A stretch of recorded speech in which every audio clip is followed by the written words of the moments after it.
For this project with this class, we work with the artist in residence, and this semester it's Bruce. We help Bruce with setup. We take behind the scenes for the class itself. We manage the artist in residence social media team. Yeah, I decided to do a series of photographs that I've been thinking about for many years. It's based on my childhood memories of playing sort of early cosplay with my older brother, Norman Yonemoto, who has passed away. So we would watch these serial movies on television, and one of the series was Flash Gordon.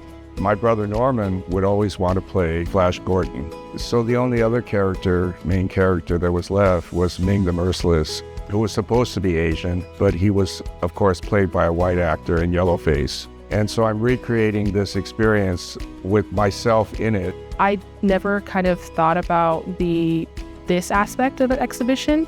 So it's really interesting to get to work with him, figuring out what we need and what he needs from us. And it's been a good class to learn the different responsibilities as well.